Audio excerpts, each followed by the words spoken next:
Hello there. What's going on, everybody? Today we're going to be unboxing Punisher and Taskmaster from Marvel Crisis Protocol, the miniatures game.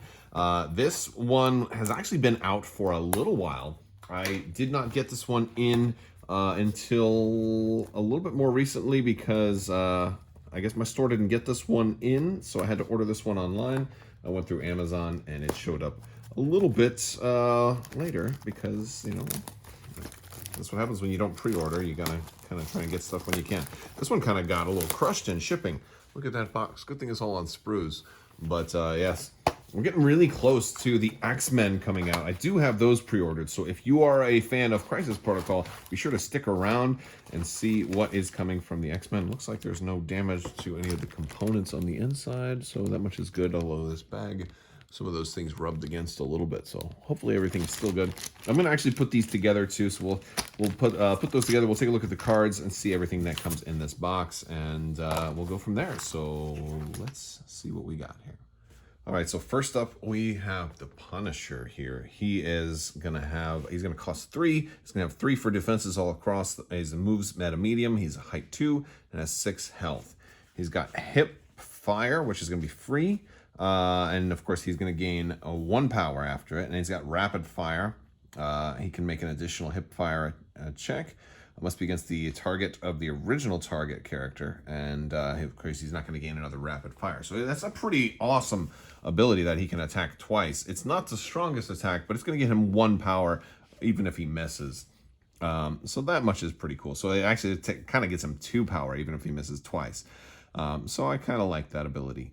Plus, if you're going against weaker characters, maybe you get lucky and finish them off. He's also got the aimed shot ability, which is it's going to cost 3 power. It's going to be a range 5 attack, and it's going to use 7 dice. It's got pierce, which is really nice, and it's also after it's resolved, if it dealt damage, they gain stun and slow.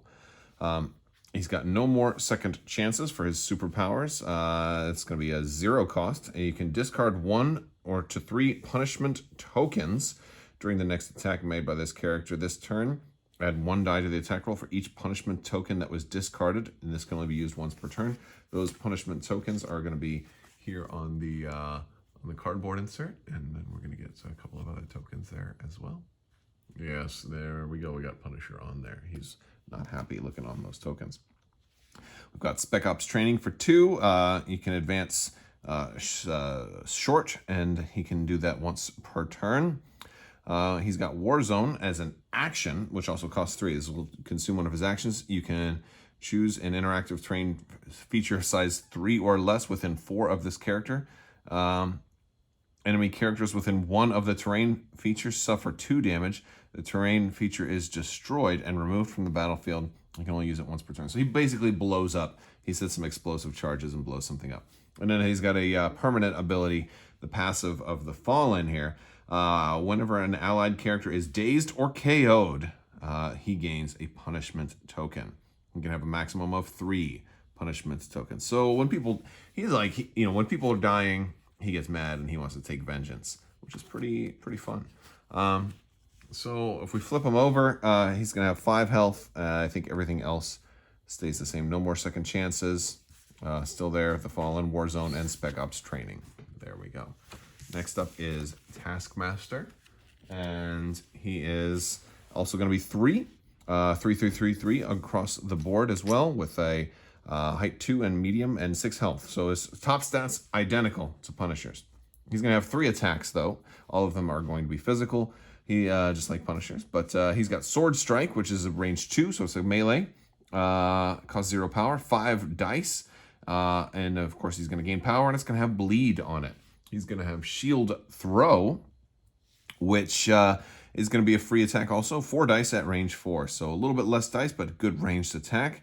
It ignores line of sight, and they don't get cover, and it has Ricochet. So like that's, and it's one of the things he is known for was the shield, the sword. He also, I believe he has a bow. They didn't give him the bow in this one. I don't know if there's a reason for that. Maybe like at least in the last video game I played that had him, he had a bow also. He was doing kind of Hawkeye's thing, but I guess you probably couldn't give him literally 100% of the things that he can do. Otherwise his card would have been 10 times as long. And he's got Mnemonic Technique for 2 power. It's a four dice attack at range 2.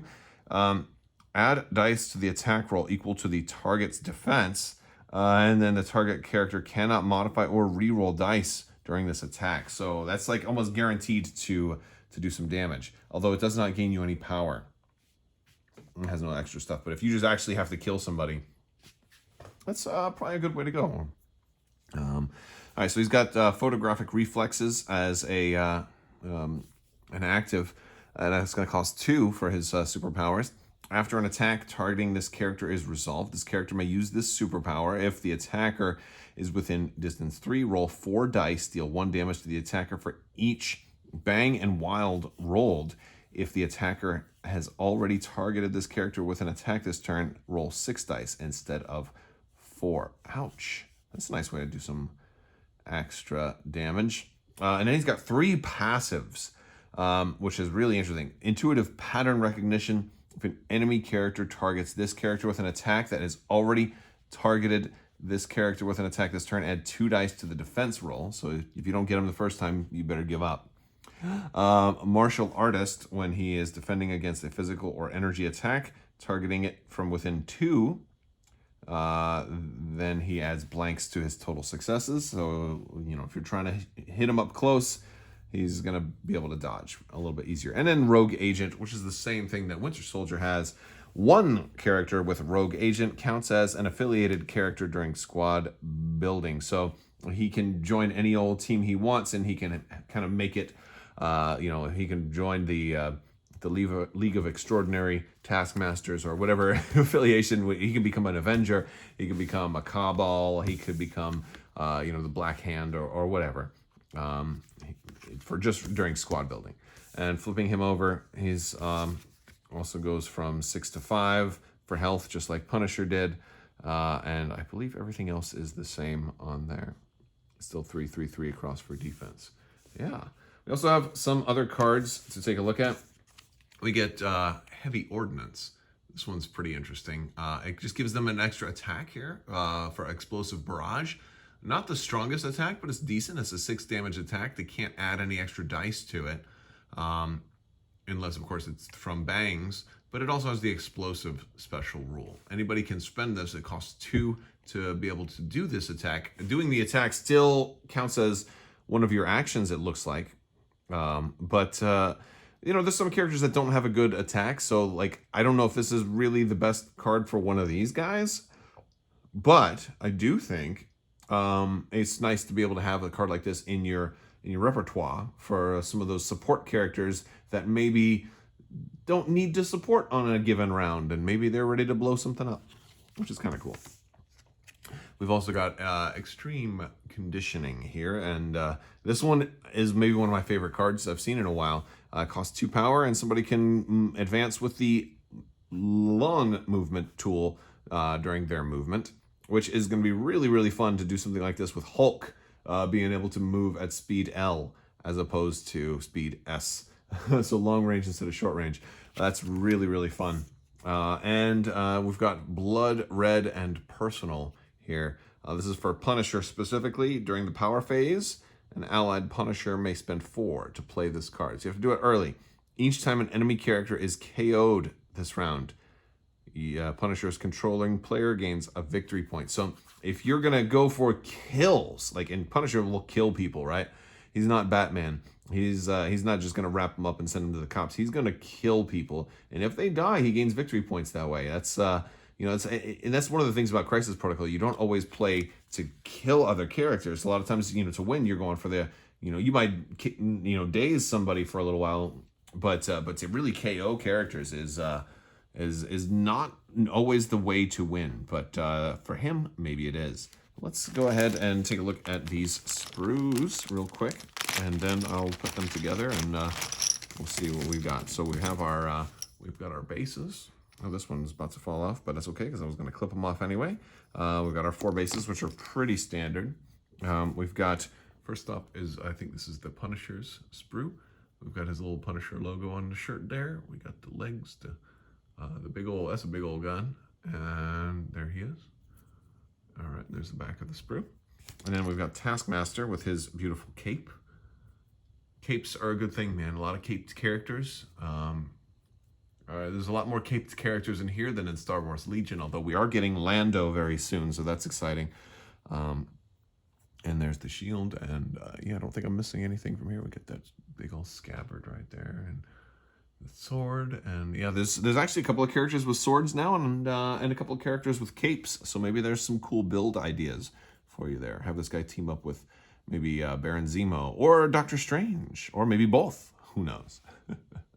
Let's put them together. All right, so I've got them put together. First, we're going to take a look at the Punisher, and he is pretty good looking. Didn't have many problems getting this dude together. He's kind of sitting on that duffel bag right there, and he had some little bits that went onto his belt, like the little knife pouch, and then the sidearm there. But that wasn't too much of a problem. They went in pretty easily, and yeah, pretty straightforward. This one was a little trickier because Taskmaster is kind of standing up on one foot, and so I have him leaning up against my extra thin cement. Hopefully he's dry enough to stand right now, and there we go. He is in a very dynamic pose, and went together fairly well. The cape was all just one piece, which was nice. The shield and sword went on pretty well, and he had a couple of small bits to go on the belt. The scabbard went on, and you know, just make sure you follow the instructions, and it wasn't too bad. It wasn't too bad. I didn't have many problems with this guy at all either. So that's going to do it for this particular expansion. I think the very next stuff out of Marvel Crisis Protocol ought to be the X-Men. They're coming out soon. All the previews and live streams are going on, and I can't wait for them. And I know it's yeah, I know a lot of you guys have asked about battle reports and things like that, and it's harder to get those done, but that is on my radar for the future. Also, kind of still want to do a Marvel Crisis Protocol versus Star Wars Legion event in the future. I think that'd be a really fun one to try and mix it up and see how well they would do against each other in some kind of you know, scenario type fun you know, fun type event. If you guys are new here, there's still time left to enter to win the giveaway for the $25 Amazon gift card. Just have to be a subscriber and leave a comment on this or one of my videos. Also, I've got lots of other giveaways that are going on, and lots of ways to support the channel if you're interested down in the description below, such as Patreon, the Teespring merchandise store, my social media events, my website, and my Discord. All of those are down in the description, so if you want to check out any of those links, be sure to do that. I will talk to you guys later. I want to thank you all so much for watching. Big thanks to my patrons for your continued support. You guys are awesome. Thank you so much. And as always, have a great day.